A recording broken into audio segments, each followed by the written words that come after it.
जैन साथियों, चलिए हम आज एनसीईआरटी सार संग्रह का आज चौथा क्लास देखते हैं। ये आज आपका एनसीईआरटी सार संग्रह का चौथा क्लास है।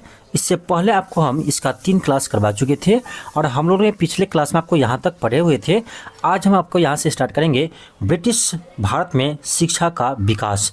इस टॉपिक से हम स्टार्ट करेंगे और आपको यह क्लास आपके एग्जाम के लिए बहुत ही महत्वपूर्ण है, तो आप जरूर देखिएगा। तो चलिए हम आज के क्लास को स्टार्ट करते हैं। तो आपका फर्स्ट पॉइंट आपका है कि व्यक्तिगत प्रयासों से सर्वप्रथम कोलकाता में शिक्षा हेतु मदरसा की स्थापना किसके द्वारा की गई थी। ये किताब का वारेन हेस्टिंग्स, ध्यान रखिएगा। कोलकाता में आपका सर्वप्रथम शिक्षा हेतु मदरसा का स्थापना किसने किया था, तो वारेन हेस्टिंग्स ने किया था। अगला आपका पॉइंट है कि वर्ष 1784 में कोलकाता में एशियाटिक सोसाइटी ऑफ बंगाल की स्थापना किसके द्वारा की गई। ये किताब का सर विलियम जोन्स के द्वारा कोलकाता में एशियाटिक सोसाइटी ऑफ बंगाल की स्थापना किया गया था। इसका डेट भी ध्यान रखिएगा 1784। चलिए हम आगे बढ़ते हैं, आपका अगला पॉइंट देखते हैं। अगला पॉइंट आपका है कि एशियाटिक सोसाइटी ऑफ बंगाल के अधीन सर्वप्रथम भगवत गीता का अंग्रेजी में अनुवाद चार्ल्स विल्किंस ने किया था। अब देखिए यहाँ से आप एक पॉइंट ध्यान रखिएगा, यहाँ से बहुत ही महत्वपूर्ण है कि भगवत गीता का अंग्रेजी में अनुवाद किसने किया था। ये किताब का चार्ल्स विल्किंस, ठीक है, चार्ल्स विल्किंस ने भगवत गीता को अंग्रेजी में अनुवाद किया था, ये आपको ध्यान रखना है।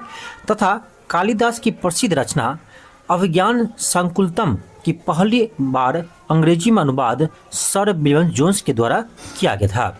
यहाँ सबको 2 पॉइंट ध्यान रखना है। पहला पॉइंट क्या ध्यान रखना है, पहला पॉइंट आपको ध्यान रखना है कि भगवत गीता का अंग्रेजी में अनुवाद किसने किया, तो चार्ल्स विल्किंस ने किया।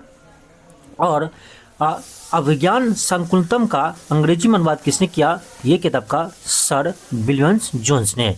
यहाँ सबका 2 पॉइंट बनता है, 2 प्रश्न बनता है, इससे आप ध्यान रखिएगा। चलिए हम आगे बढ़ते हैं। अगला पॉइंट है कि वाराणसी में सर्वप्रथम संस्कृत महाविद्यालय का स्थापना किसने किया था। वाराणसी में संस्कृत विश्वविद्यालय का स्थापना किसने किया था। ये किताब का जोगनाथन ढक्कन ने इसका स्थापना किया था। अगला पॉइंट आपका है कि वर्ष 1800 में कलकत्ता में असैन्य अधिकारियों के प्रशिक्षण हेतु फोर्ट विलियम कॉलेज की स्थापना किसके द्वारा की गई। ये किताब का लॉर्ड ब्लेजली के द्वारा, ठीक है, ध्यान रखिएगा, लॉर्ड ब्लेजली के द्वारा किया गया था। आगे बढ़ते आपका अगला पॉइंट है कि किस अधिनियम के द्वारा भारत में शिक्षा के प्रसार हेतु 1 लाख रुपये खर्च करने का अधिकार गवर्नर जनरल को दिया गया। यह आपका पहली बार दिया गया था चार्टर एक्ट अधिनियम 1813 के तहत शिक्षा पर 1 लाख रुपये खर्च करने का अधिकार गवर्नर जनरल को दिया था। अगला पॉइंट आपका है कि आंग्ल प्राच्य विवाद किससे संबंधित है। यह आपका भारत में शिक्षा पद्धति को लागू करने के तरीके से, ठीक है, ध्यान रखिएगा। अगला पॉइंट आपका है कि भारत में शिक्षा प्रसार हेतु आंग्लवादी यूरोपीय ज्ञान और अंग्रेजी भाषा के समर्थक थे, जबकि प्राच्यवादी भारतीय परंपराओं, ज्ञान और भारतीय भाषाओं के समर्थक थे। इसे आप ध्यान रखिएगा। आगे बढ़ते आपका अगला पॉइंट है कि शिक्षा के संबंध में विख्यात अधोमुखी निस्पंदन सिद्धांत के प्रवर्तक कौन थे। ये था आपका मैकाले, ठीक है, इसे आप ध्यान रखिएगा, मैकाले थे इसके प्रवर्तक। अगला पॉइंट आपका है कि लॉर्ड मैकाले किस शिक्षा पद्धति से संबंधित थे। ये था आपका अंग्रेजी शिक्षा पद्धति से। फिर अगला पॉइंट है भारत में आधुनिक शिक्षा प्रणाली कब प्रारंभ हुई। यह आपका होता है 1835 के मैकाले के स्मरण पत्र से। आगे बढ़ते हैं। अगला पॉइंट है कि भारत में अंग्रेजी शिक्षा किस वायसराय के शासनकाल में आरंभ की गई।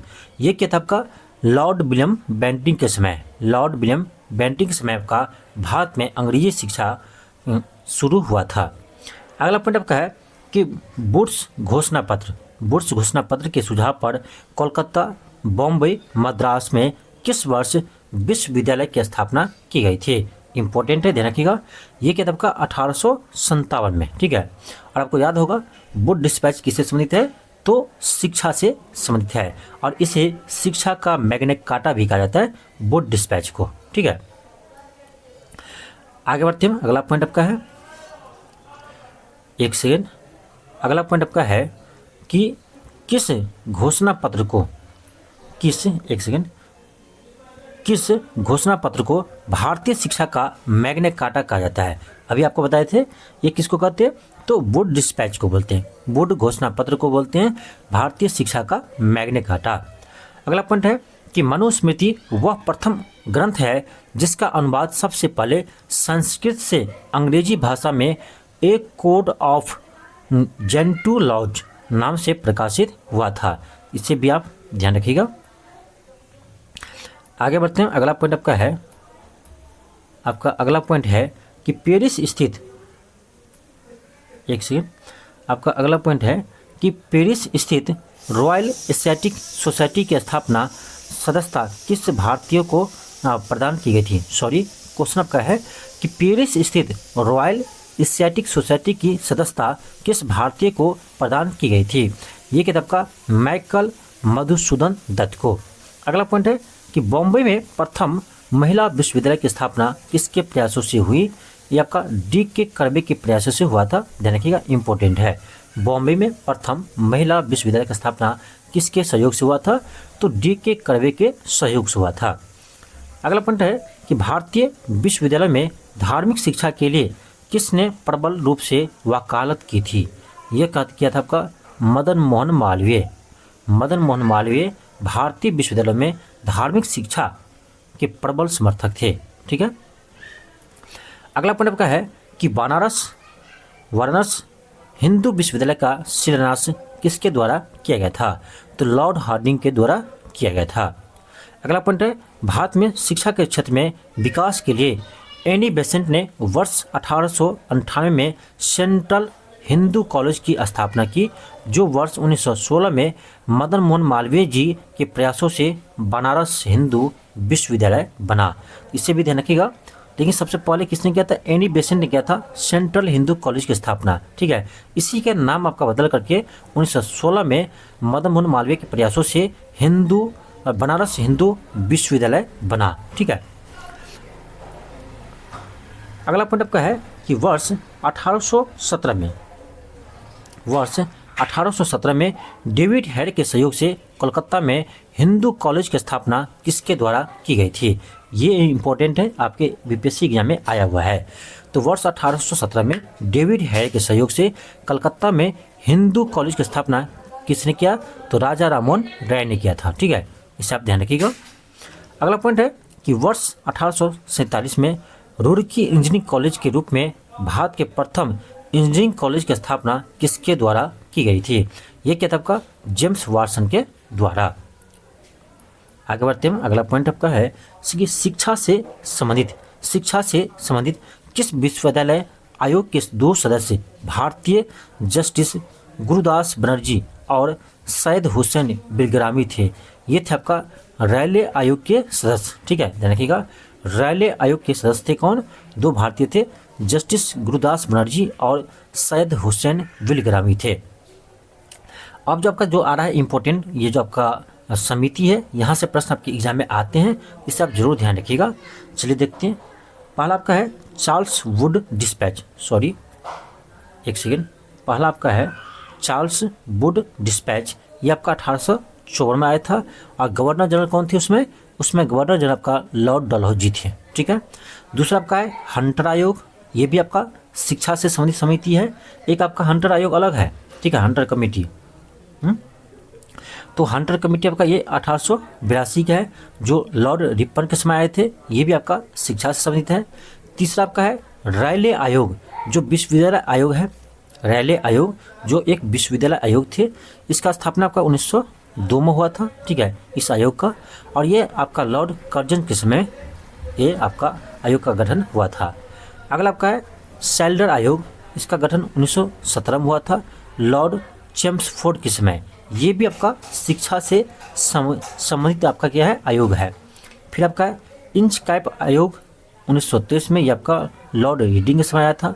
फिर आपका हार्टेग समिति, ये आपका इम्पोर्टेंट है, हार्टेक समिति ये आपका प्राथमिक शिक्षा से संबंधित है और इसका गठन आपका 1929 में हुआ था और ये आपका लॉर्ड इरविन के समय इसका गठन हुआ था हार्टेक समिति का। फिर आपका है लिंडसे आयोग, ठीक है, ये आपका 1929 में गठन हुआ था लॉर्ड इरविन के समय। फिर आपका है सर्जेंट आयोग, सर्जेंट आयोग का गठन 1944 में हुआ था लॉर्ड बैवेल के समय। फिर आपका है राधा कृष्णन आयोग 1948 में, यानी आज़ादी के बाद शिक्षा पर देखा जाए तो प्रथम आपका आयोग का गठन हुआ था राधा कृष्णन आयोग के अध्यक्षता में, ठीक है। ये आपका लॉर्ड माउंटबेटन के समय में गठन हुआ था। तो आई होप आपको ये याद हो गया होगा, नहीं तो आप इस वीडियो को 2 बार देखिएगा, जरूर आपको याद हो जाएंगे, ठीक है। चलिए आगे बढ़ते हैं, अगला देखते हैं आपका पॉइंट। वर्ष 1937 में गांधी जी द्वारा प्रस्तुत वार्धा योजना भी शिक्षा से संबंधित थी, ठीक है, इससे भी ध्यान रखिएगा। अब देखते हैं आपका अगला टॉपिक क्या है। अगला आपका टॉपिक है आधुनिक भारत में प्रेस का विकास। अगला आपका टॉपिक है आधुनिक भारत में प्रेस का विकास। चलिए देखते हैं इसको भी। आपका इसमें देखिए प्रथम पॉइंट आपका है कि भारत का प्रथम समाचार पत्र द बंगाल गजट किस वर्ष प्रकाशित किया गया था। ये आप स्टार लगाइएगा क्योंकि यहाँ से प्रश्न आपका हमेशा आया है, ठीक है। बंगाल गजट ऐसे प्रश्न आता है कि भारत का प्रथम समाचार पत्र कौन सा था, तो बंगाल गजट था। कब प्रकाशित हुआ, तो 1780 में प्रकाशित हुआ था। और ये किसके द्वारा प्रकाशन हुआ था, ये क्या था आपका जेम्स अगस्टस हिक्की, ठीक है, सॉरी जेम्स अगस्टस हिक्की के द्वारा यह प्रकाशित किया गया था, ठीक है। द बंगाल गजट ये भारत का प्रथम समाचार पत्र था, ध्यान रखिएगा। अगला आपका है कि वर्नाकुलर प्रेस एक्ट किस वायसराय के समय पारित हुआ था, तो लॉर्ड लिटन के समय पारित हुआ था। एक चीज ध्यान रखिएगा, वर्नाकुलर प्रेस एक्ट ये आपका लॉर्ड लिटन के समय पारित हुआ था, लेकिन इसको निरस्त कौन किया था, तो इसको आपका समाप्त यानी निरस्त किया था लॉर्ड रिपन, ठीक है। यहाँ पर बहुत सारे स्टूडेंट कंफ्यूज हो जाता है, लेकिन आप ध्यान रखिएगा वर्नाकुलर प्रेस एक्ट आया था किसके समय, लॉर्ड लिटन के समय में, लेकिन वर्नाकुलर प्रेस एक्ट समाप्त कब हुआ, निरस्त कब हुआ, तो लॉर्ड रिपन के समय निरस्त हुआ था, ठीक है, ध्यान रखिएगा। आपका अगला पॉइंट है कि वर्ष 1866 में संपादित ज्ञान प्रज्ञानी पत्रिका का संस्थापक कौन था, ये था आपका नवीन चंद्र राय। अगला है कि भारत में सर्वप्रथम प्रेस सेंसरशिप किसने लागू की थी, ये किताब का लॉर्ड ब्लेजली ने, ध्यान रखिएगा इंपॉर्टेंट है। भारत में सर्वप्रथम प्रेस सेंसरशिप किसने लागू की थी, ये किताब का लॉर्ड ब्लेजली ने। आगे बढ़ते आपका अगला पॉइंट है कि अल हिलाल एवं अल विलाग नामक पत्रिका किसके द्वारा प्रकाशित की गई थी, ये किताब का मौलाना अब्दुल कलाम आज़ाद। ये प्रश्न भी आपका बीपीएससी में आया हुआ है, इंपॉर्टेंट है, ध्यान रखिएगा। अल हिलाल अल बिलाग, ठीक है, अल हिलाल अल बिलाग नामक पत्रिका किसने शुरू किया था, तो मौलाना अब्दुल कलाम आज़ाद ने शुरू किया था। अगला आपका है अमृत बाजार पत्रिका, ये भी प्रश्न आपका बीपीएससी में आया हुआ है। अमृत बाजार पत्रिका की स्थापना किसने किया था, ये किताब का शिशिर कुमार घोष, ठीक है, ध्यान रखिएगा। अमृत बाजार पत्रिका के संस्थापक कौन है, शिशिर कुमार घोष है।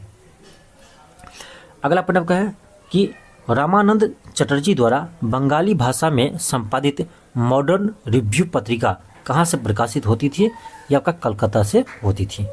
अगला है कि वर्ष 1878 में vernacular press act Lord Ripon ने वर्ष 1882 में रद्द कर दिया था। देखिए अभी आपको बताए थे कि वर्नाकुलर प्रेस एक्ट किसके समय आया था, तो लॉर्ड लिटन के समय आया था, ठीक है, लॉर्ड लिटन के समय आया था। कब आया था, तो 1878 में आया था, लेकिन इसे लॉर्ड रिपन ने 1882 में निरस्त कर दिया, यानी रद्द कर दिया, ठीक है।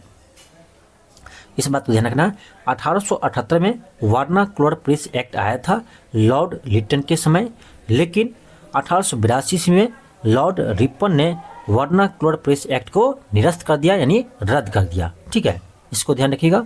और यहाँ का आपका मेटकॉफ को प्रेस का मुक्तिदाता कहते हैं, ठीक है, मेटकॉफ को भारत में प्रेस का मुक्तिदाता कहा जाता है, ठीक है, क्योंकि उसने प्रेस पर से सारा प्रतिबंध को हटा दिया था, मैक्सिमम को।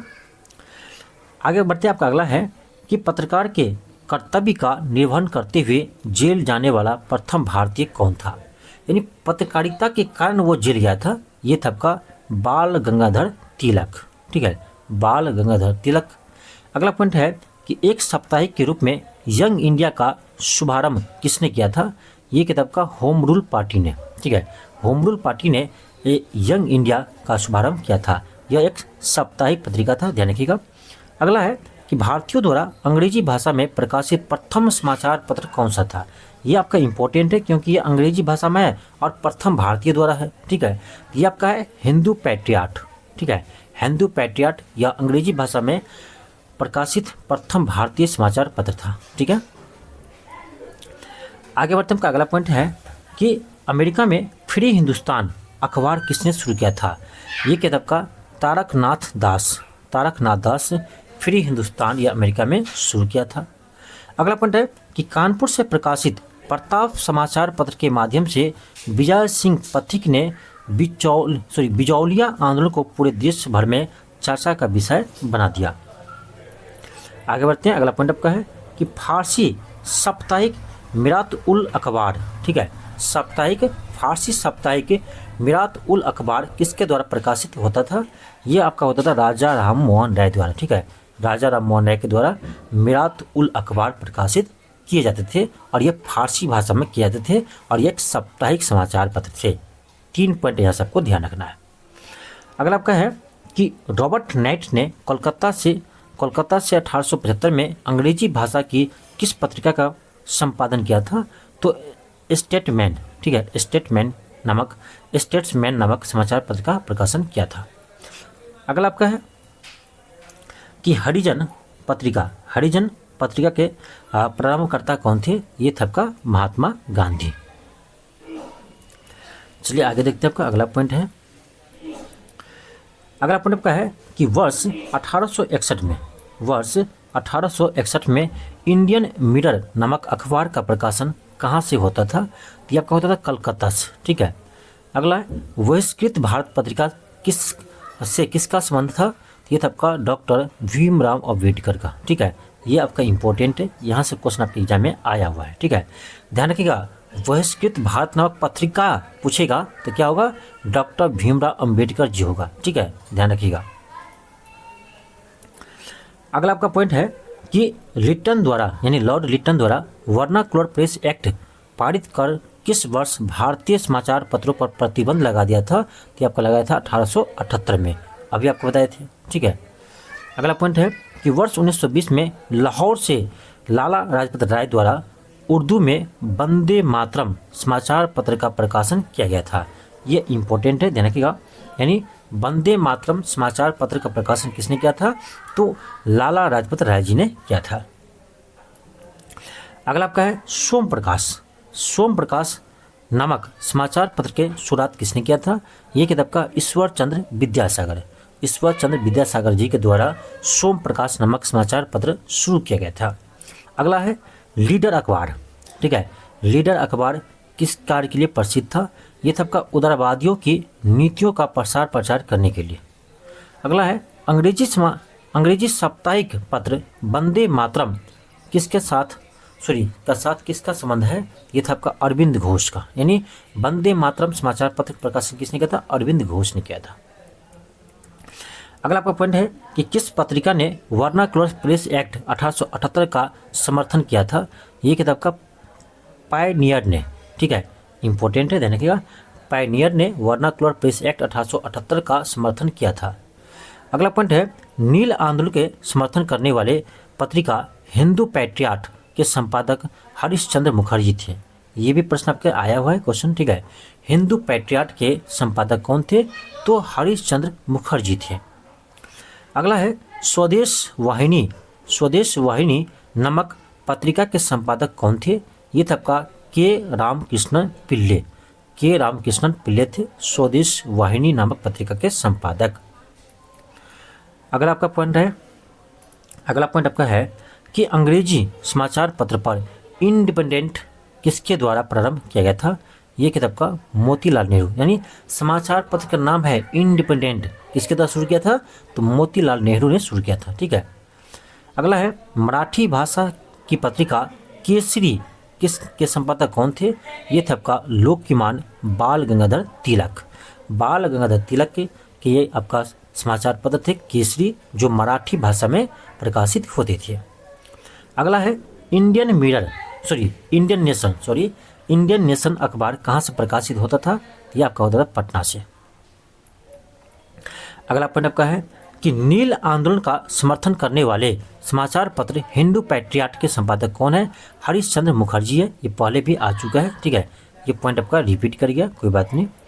अगला पॉइंट आपका है कि कांग्रेस के प्रथम अधिवेशन के समाप्त होने के एक सप्ताह बाद कोलकाता के समाचार पत्र द इंडियन मिरर ने लिखा, बॉम्बे में आयोजित प्रथम राष्ट्रीय कांग्रेस भारत में ब्रिटिश शासन के इतिहास में एक महत्वपूर्ण अध्याय जोड़ती है।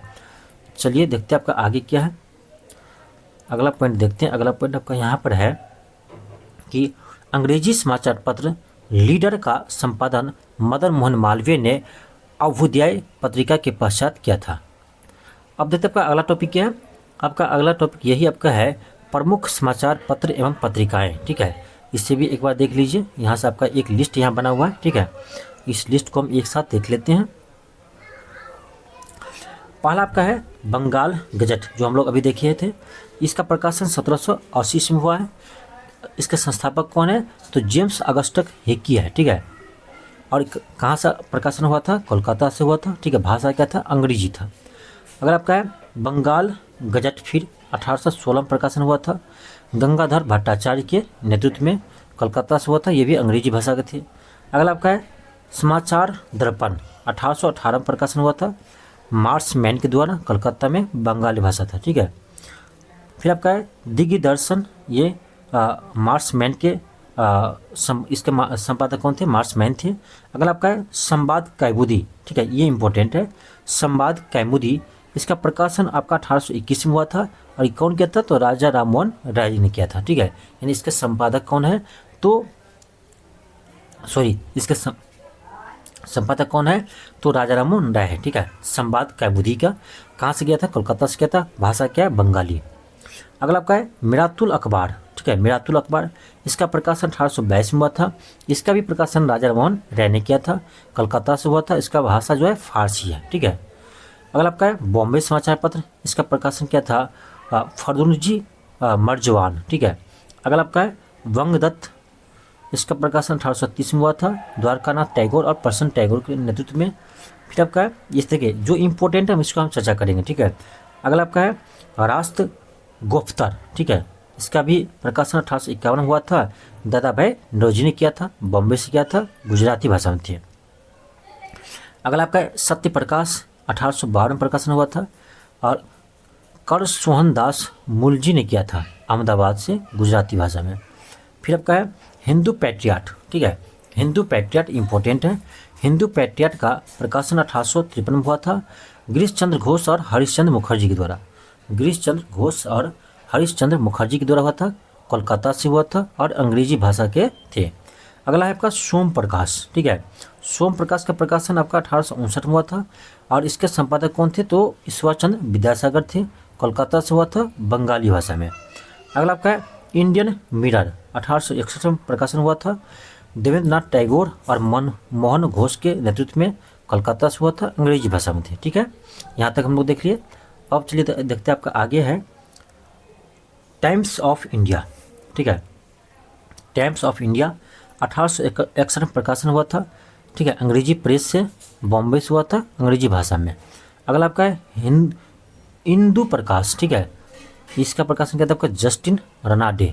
फिर आपका है नेटिव ओपिनियन, ये भी इंपॉर्टेंट है, 1864 में हुआ था, ठीक है। वीएन मांडलिक के नेतृत्व में, बॉम्बे से हुआ था, अंग्रेजी भाषा में। अगर आपका है पैनियार, 1865 में हुआ था प्रकाशन, अंग्रेजी प्रेस के द्वारा, इलाहाबाद से हुआ था, अंग्रेजी भाषा में। फिर आपका है अमृत बाजार पत्रिका, 1868 में प्रकाशन हुआ था, मोतीलाल घोष और शिशिर घोष के नेतृत्व में, कोलकाता से हुआ था, बंगाली भाषा में। इंपॉर्टेंट है, ये क्वेश्चन आपका आया हुआ है एग्जाम में, ठीक है। फिर आपको आगे जो इंपॉर्टेंट है वही हम आपको देखेंगे। फिर आपका हो जाएगा यहाँ से,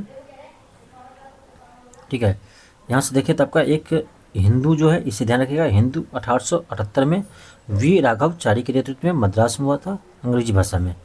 फिर आपका है बंगाली का प्रकाशन 1879 में हुआ था।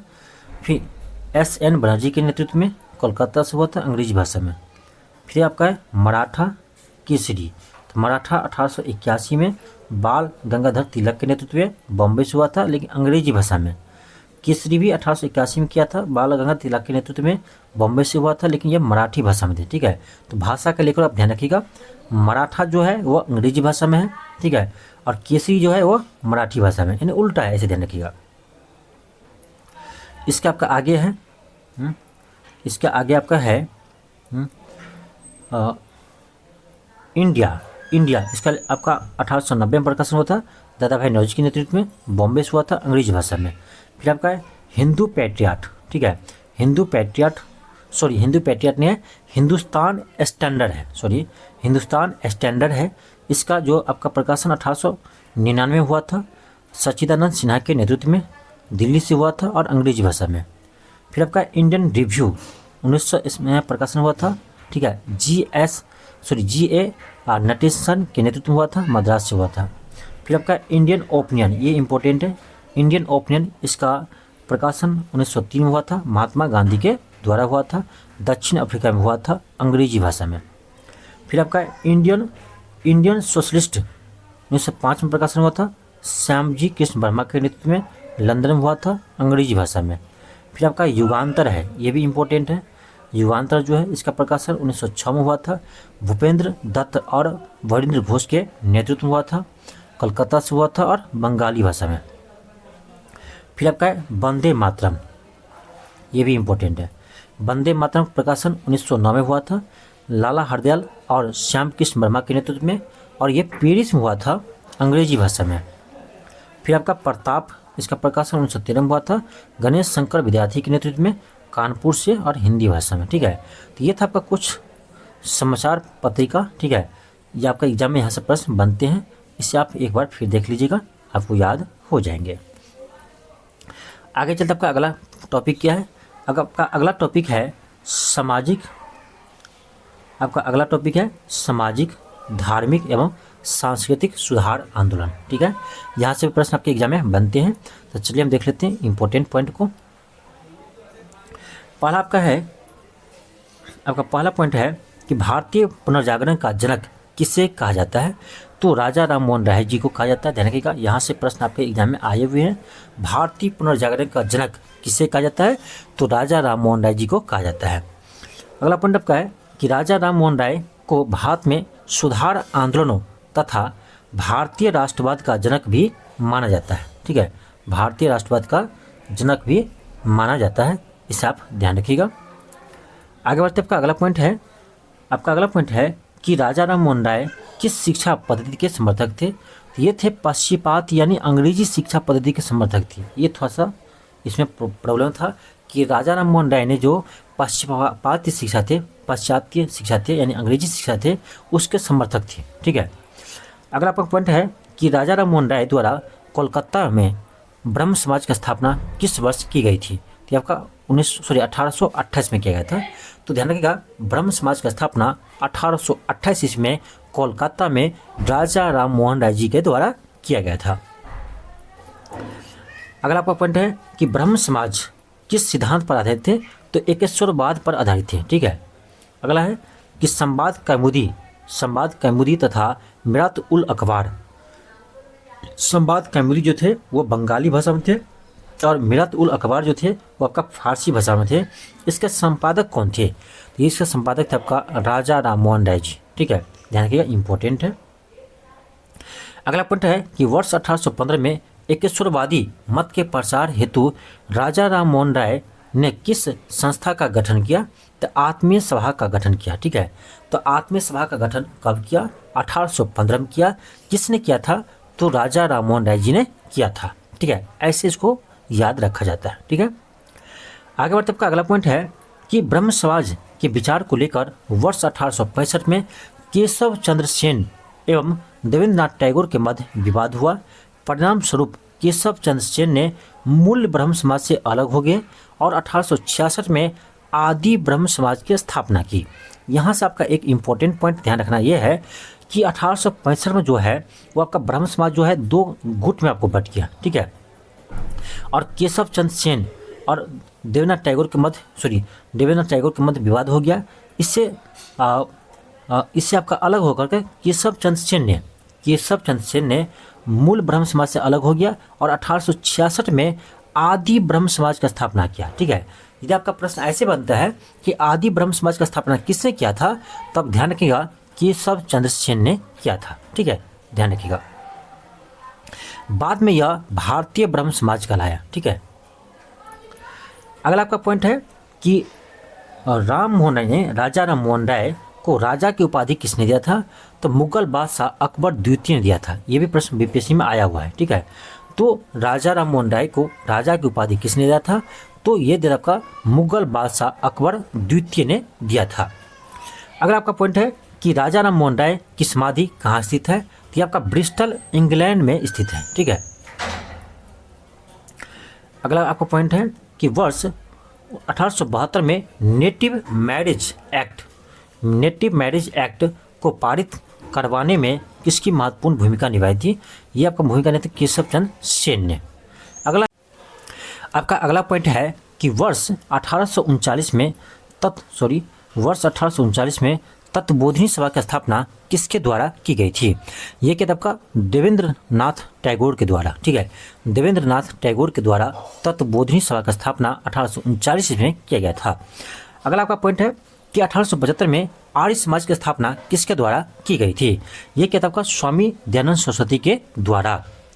अगला पॉइंट है कि वेदों के पुनरुत्थान का श्रेय स्वामी दयानंद सरस्वती को दिया जाता है तथा उन्होंने वेदों की ओर लौटो का नारा दिया था। यहाँ से प्रश्न बनता है कि किसने वेदों की ओर लौटो के नारा दिया था, तो स्वामी दयानंद सरस्वती ने दिया था। अगला पॉइंट आपका है कि दयानंद सरस्वती द्वारा सत्यर्थ प्रकाश पुस्तक किस भाषा में लिखी गई, ये हिंदी भाषा में लिखी गई। अगला पॉइंट है कि किस समाज सुधारक को भारत का मार्टिन लूथर कहा जाता है, ये कहता है आपका दयानंद सरस्वती जी को। ठीक है, स्वामी दयानंद सरस्वती जी को भारत का मार्टिन लूथर किंग कहा जाता है। ठीक है, चलिए देखते हैं आपका अगला पॉइंट। आपका अगला पॉइंट है कि वह व्यक्ति जिसने सर्वप्रथम स्वराज शब्द का प्रयोग किया और हिंदी को राष्ट्रभाषा माना, यह प्रथम व्यक्ति है स्वामी दयानंद सरस्वती। स्वामी दयानंद सरस्वती ऐसे प्रथम व्यक्ति है जिन्होंने सर्वप्रथम स्वराज शब्द का प्रयोग किया था और हिंदी को राष्ट्रभाषा माना था। अगला पॉइंट है कि किस बंगाली नेता ने सती प्रथा का समर्थन किया था, तो राधाकांत देव ने किया था। ये ध्यान रखिएगा। ठीक है, यानी सती प्रथा का ये समर्थन किया था कौन, राधाकांत देव। अगला पॉइंट है कि वर्ष 1867 में केशव चंद्र सेन की प्रेरणा से महाराष्ट्र में प्रार्थना समाज की स्थापना किसके द्वारा किया गया था, तो आत्मारंग पांडुरंग के द्वारा। ठीक है, आत्मारंग पांडुरंग के द्वारा 1867 में आपका प्रार्थना समाज की स्थापना किया था। अगला पॉइंट है कि किस एक समाज सुधारक को महाराष्ट्र का सुकरात कहा जाता है, तो महाराष्ट्र का सुकरात कहते हैं महादेव गोविंद रानडे को। ठीक है, महाराष्ट्र का सुकरात किसे कहते हैं, तो महादेव गोविंद रानडे को कहते हैं। चलिए देखते हैं आपका अगला पॉइंट। अगला पॉइंट आपका है कि वर्ष 1897 में विवेकानंद यानी स्वामी विवेकानंद द्वारा रामकृष्ण मिशन की स्थापना किस स्थान पर की गई थी, ये किताब का कोलकाता में। ठीक है, कब किया था, 1897 में किया था। स्वामी विवेकानंद ने विश्व धर्म संवाद जो शिकागो में हुआ था, कब इसमें भाग लिया था, तो 1893 में भाग लिया था। ठीक है, जो अमेरिका के शिकागो में हुआ था आपका विश्व धर्म संवाद, उसमें आपका भाग लिया था कौन, स्वामी विवेकानंद जी ने भाग लिया था 1893 में। अगला आपका है कि सिस्टर निवेदिता कौन थी, ये थे आपका विवेकानंद की शिष्या। ठीक है, मार्गरेट नोबेल। ठीक है, इसका नाम भी याद रखिएगा, विवेकानंद जी की शिष्या थी मार्गरेट नोबेल। अगला आपका पॉइंट है कि 19वीं शताब्दी के उत्तरार्ध में नव हिंदूवाद के सर्वश्रेष्ठ प्रतिनिधि की स्वामी विवेकानंद थे। ठीक है, ऐसे आपको ध्यान रखना है कि 19वीं शताब्दी के उत्तरार्ध में नव हिंदूवाद के जो प्रतिनिधि थे कौन थे, तो प्रतिनिधि थे आपका स्वामी विवेकानंद। अगला आपका पॉइंट है कि न्यूयॉर्क में न्यूयॉर्क में थियोफिजिकल सोसाइटी की स्थापना किस वर्ष की गई थी, तो 1875 में किया गया था। भारत में थियोफिजिकल सोसाइटी का मुख्यालय कहाँ पर स्थापित किया गया था, तो अंडियार यानी मद्रास में किया गया था। अगला पॉइंट है कि भारत में थियोफिजिकल सोसाइटी को किसके प्रयत्नों से सफलता मिली? तो एनी बेसेंट के प्रयत्नों से सफलता मिली। अगला पॉइंट है यंग बंगाल आंदोलन के प्रवर्तक कौन थे? ये था आपका हेनरी विजयन डिजिरियो। ये इंपॉर्टेंट है, यहाँ से प्रश्न आपके एग्जाम में आए हुए हैं। अगला पॉइंट आपका है कि विधवा पुनर्विवाह को कानूनी रूप से वैध करवाने में किसकी महत्वपूर्ण भूमिका थी? तो ईश्वर चंद्र विद्यासागर की थी। ठीक है, ध्यान रखिएगा, विधवा पुनर्विवाह कानून जो वैध हुआ वो किसके सहयोग से हुआ था? तो ईश्वर चंद्र विद्यासागर जी के सहयोग से हुआ था। अगला पॉइंट है कि वर्ष 1851 में नौरोजी फरदौनजी, दादा भाई नौरोजी, SN बंगाली, RK कामा के सहयोग से रहनुमाई मजदाय स्नान सभा गठित की गई और सभा के संदेश को फारसी समाज तक पहुंचाने के उद्देश्य से पत्रिका रास्ता गोफ्तार का प्रकाशन किया था। अगला पॉइंट का है कि दलित जातियों के कल्याण के लिए ज्योतिबा फुले ने वर्ष 1873 में किस संस्था की स्थापना की? तो सत्यशोधक समाज। ध्यान रखना है, सत्यशोधक समाज की स्थापना किसने किया था? ज्योतिबा फुले ने किया था 1873 में। अगला पॉइंट है कि ब्रह्म समाज को एकेश्वरवाद आंदोलन के रूप में आगे बढ़ाने का श्रेय किसे जाता है? तो देवेंद्रनाथ टैगोर को जाता है। अगला आपका यहाँ पॉइंट है एक कि स्वतंत्रता के पश्चात मौलाना आज़ाद यानी मौलाना अबुल कलाम आज़ाद भारत के पहले शिक्षा मंत्री बने तथा विश्वविद्यालय अनुदान आयोग की स्थापना की। आगे बढ़ते आपका अगला पॉइंट है कि ब्राह्मणों की सर्वोच्चता को चुनौती देने के लिए आत्मसम्मान आंदोलन किसके द्वारा चलाया गया? तो वी रामास्वामी नायर के द्वारा चलाया गया था। ठीक है, अगला पॉइंट है कि राधा स्वामी सत्संग के संस्थापक कौन थे? तो शिवदयाल साहब थे। गुलामगिरी पुस्तक के लेखक कौन थे? ज्योतिबा फुले थे। ठीक है, इंपॉर्टेंट है, गुलामगिरी पुस्तक के लेखक कौन थे? तो ज्योतिबा फुले थे। ठीक है, यहाँ देखते कुछ point. Servant of India society के स्थापना किसने की थी? ये किताब का गोपाल कृष्ण गोखले। ये भी आपका बीपीएससी एग्जाम में आया हुआ है, इंपॉर्टेंट है। अगला पॉइंट है अखिल भारतीय दलित वर्ग की स्थापना किसने किया था? तो भीमराव अंबेडकर जी ने किया था। अब चलिए देखते आपका कुछ यहाँ महत्वपूर्ण आपका पॉइंट दिया है, इसे भी हम देख लेते हैं। यहाँ आपको दिया है कि हिंदू धार्मिक सामाजिक आंदोलन। ठीक है, यहाँ आपको दिया है हिंदू धार्मिक सामाजिक आंदोलन। ठीक है, इसे हम देख लेते हैं। आपका पहला है आत्मीय सभा। अभी हम लोग जो देखे थे पहले, ठीक है, उसी का आपका यहाँ पर शॉर्ट करके लिखा गया है आत्मीय सभा। आत्मीय सभा का स्थापना किसने किया था? तो राजा राममोहन राय ने किया था। कब किया था? 1815 में किया था। कहाँ पर किया था? कोलकाता में किया था। क्यों किया था? इसका उद्देश्य क्या था? तो हिंदू धर्म की बुराइयों पर आक्रमण और एकेश्वरवाद का प्रसार करना। दूसरा आपका है ब्रह्म समाज का स्थापना राजा राममोहन राय ने किया था। ठीक है, 1828 में किया था, कोलकाता में किया था। इसका उद्देश्य क्या था? तो एकेश्वरवाद का प्रसार तथा पहले इसका नाम ब्रह्म सभा था। ठीक है, यानी इसका उद्देश्य क्या था ब्रह्म समाज का? इसका उद्देश्य था एकेश्वरवाद का प्रसार करना। तीसरा आपका है धर्म सभा। इसका स्थापना किसने किया है? राधाकांत देव ने किया। 1829 में किया है, कोलकाता में किया है। इसका उद्देश्य क्या था? तो ब्रह्म समाज के विरोध में हुई और इसका उद्देश्य हिंदू धर्म की रक्षा करना था। देखिए, ये जो आपका था धर्म सभा, इसका आपका संस्थापक थे राधाकांत देव। और ये जो स्थापना क्यों किया था?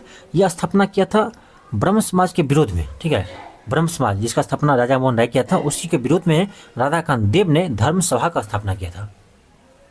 अगला आपका है तत्वबोधिनी सभा का संस्थापक कौन है? देवेंद्रनाथ टैगोर है। इसका स्थापना कब हुआ? 1839 में हुआ। कहाँ हुआ? कोलकाता में हुआ। इसका उद्देश्य क्या था? तो राजा राममोहन राय के विचारों का प्रसार करना। ठीक है, यानी राजा राममोहन राय के ये सपोर्ट में थे तत्वबोधिनी सभा, और विरुद्ध में कौन थे? तो धर्म सभा इसके विरुद्ध में थे। फिर आपका है परमहंस मंडली। इसका स्थापना क्या था आपका? दादोबा पांडुरंग। ठीक है, अगला है भारतीय ब्रह्म समाज। आपका अगला है भारतीय ब्रह्म समाज। ठीक है, इसका स्थापना केशव चंद्र सेन ने किया था। 1866 में किया था, कोलकाता में किया था। उद्देश्य क्या था? तो ब्रह्म समाज से अलग होकर केशव चंद्र सेन ने नई संस्था स्थापना की और इसके विभाजन के बाद मूल समाज को आदि ब्रह्म समाज कहा गया। ठीक है, और इसी का नाम बाद में पड़ गया क्या? भारतीय ब्रह्म समाज, जो हम लोग पहले पढ़ चुके हैं। ठीक है, अगला है प्रार्थना समाज, ये भी हम पढ़ चुके हैं। आत्माराम पांडुरंग स्थापना किया था, 1867 में किया था, बॉम्बे में किया था। उद्देश्य क्या था? तो हिंदू धर्म के विचारों और प्रचलित मान्यताओं में सुधार करना। अगला है आर्य समाज, इसका स्थापना कौन किया है? तो दयानंद सरस्वती ने किया है। कब किया? 1875 में किया है। कहाँ किया है? बॉम्बे में किया है। क्यों किया है? तो हिंदू धर्म में सुधार तथा हिंदुओं का धर्म परिवर्तन रोकना था। इसका अगला है थियोफिजिकल सोसाइटी, इसका स्थापना क्या था? मैडम HP ब्लास्की और हेनरी अकाल्ट। ठीक है, और ये 1875 में किया था। कहाँ किया था? न्यूयॉर्क में किया था। इस संस्था का उद्देश्य था प्राचीन हिंदू धर्म और दर्शन का प्रसार और विश्व बंधुत्व की भावना को विकसित करना। अगला है साधारण ब्रह्म समाज। ठीक है, इसका स्थापना क्या था? शिवनाथ शास्त्री और आनंद मोहन बोस, 1878 में किया था, कोलकाता में किया था। साधारण ब्रह्म समाज क्या हुआ? अब देखिए, ब्रह्म समाज में द्वितीय विभाजन हुआ था। ठीक है, द्वितीय विभाजन हो गया और समाज के व्यवस्था और समाज के सुधार में प्रश्न पर केशव चंद्र सेन और युवा अनुयायियों के एक वर्ग ने इन्हें छोड़ दिया। यानी देखिए, केशव चंद्र सेन ने ब्रह्म समाज से अलग होकर के क्या किसका स्थापना किया था? तो ये क्या था आपका? अभी तो हम लोग देखे थे भारतीय ब्रह्म समाज, यानी ये क्या था आपका? आदि ब्रह्म समाज का स्थापना। अब क्या हुआ? ये केशव चंद्र सेन क्या था? भारतीय ब्रह्म समाज का स्थापना, उससे भी आपका ये भी टूट गया, ये भी आपका अलग होकर साधारण ब्रह्म समाज बन गया। ठीक है, यानी ब्रह्म समाज का दो बार यहाँ पर क्या हुआ? तो विभाजन हो गया, दूसरा बार। ठीक है, आगे बढ़ते का अगला है Indian national social conference. Indian national social conference, इसका स्थापना MG रानडे ने किया था, 1867 में किया था, बॉम्बे में किया था। उद्देश्य क्या था? तो भारतीय समाज में प्रचलित बुराइयों को दूर करके सोशल कॉन्फ्रेंस करना तथा महिला कल्याण करना।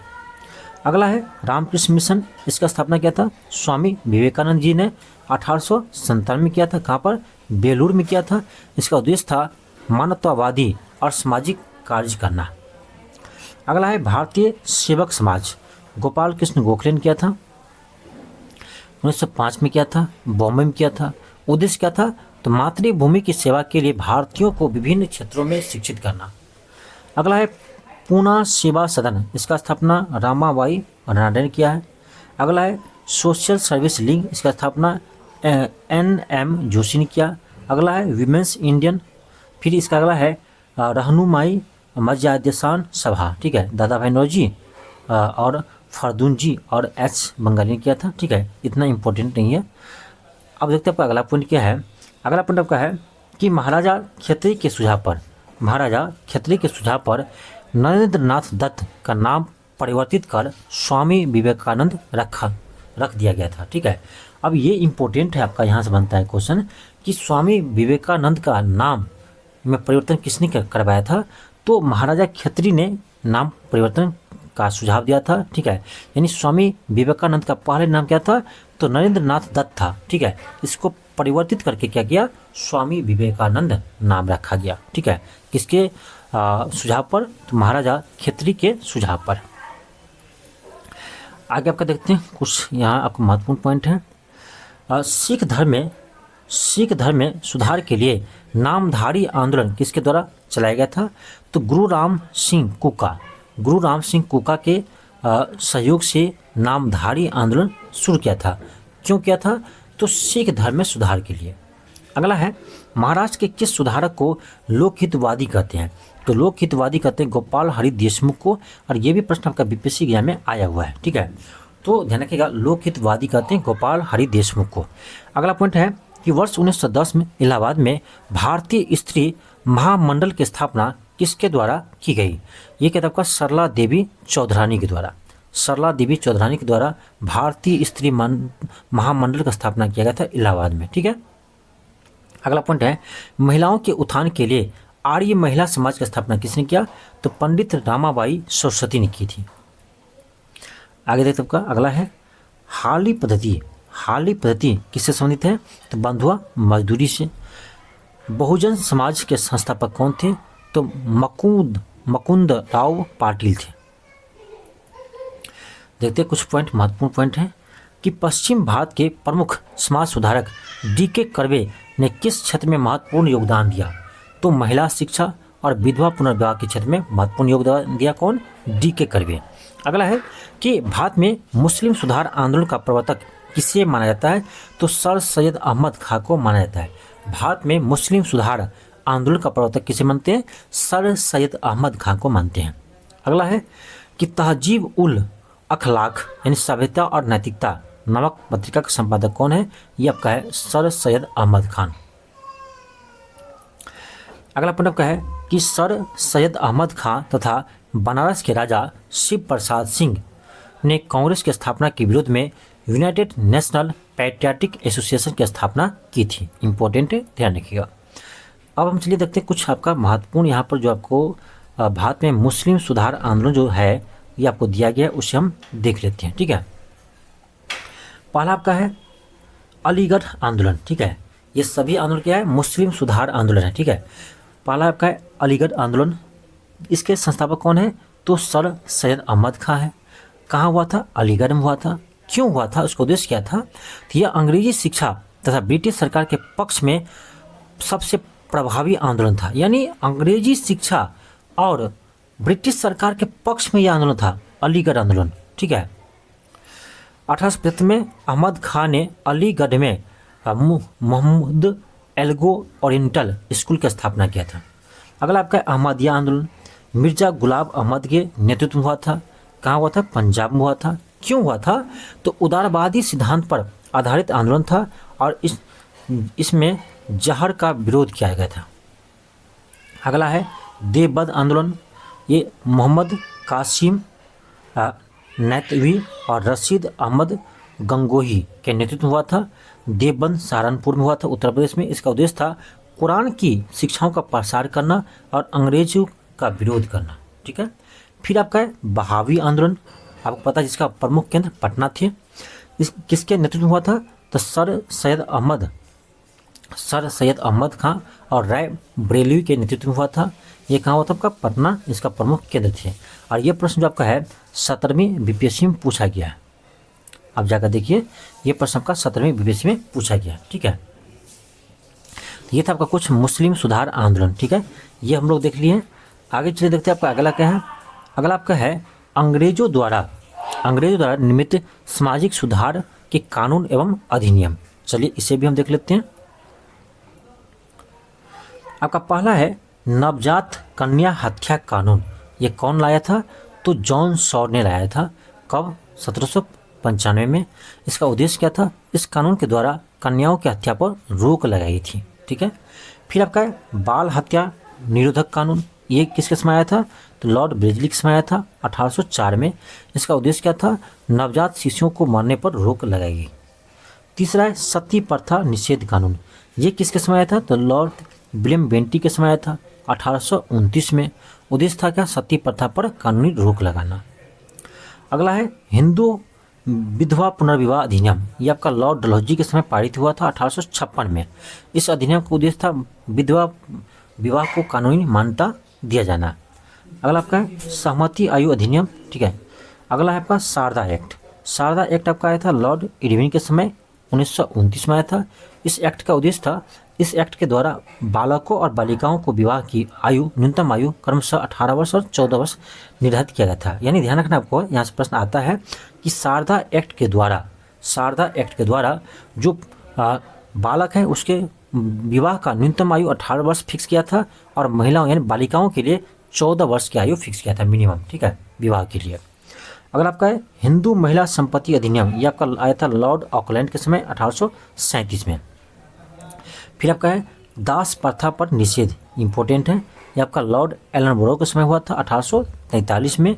और इस एक्ट 1833 के चार्टर एक्ट अधिनियम द्वारा दास प्रथा पर प्रतिबंधित किया गया था। ठीक है, तो ये आप ध्यान रखिएगा। ये था आपका कुछ महत्वपूर्ण पॉइंट। ठीक है, तो आज हम क्लास को यहीं पर रोकते हैं। ठीक है, और आपको अगले क्लास जब आपका क्लास नंबर 5 होगा उसमें आपको हम यहाँ से आगे करवाएंगे। ठीक है, और ध्यान रखिएगा इसी तरह से आपको हम डेली कम पढ़ाएंगे लेकिन आपको डेली पढ़ाएंगे। आपको पहले हम बता चुके हैं कि हम कम पढ़ाते हैं लेकिन आपको डेली पढ़ाते हैं, ठीक है। डेली पढ़ाएंगे लेकिन कम पढ़ाएंगे, ठीक है। कम पढ़ाएंगे तो आपको याद करना भी आसान रहेगा। डेली आप क्लास देख लेंगे, जैसे 45 मिनट का घंटा आपका क्लास रहेगा, 45 मिनट का, ठीक है, सॉरी, और जैसे 1 घंटा का आपका क्लास रहेगा, तो आप आसानी से इस क्लास को देख सकते हैं और आप याद कर सकते हैं, ठीक है, रिवाइज भी कर सकते हैं।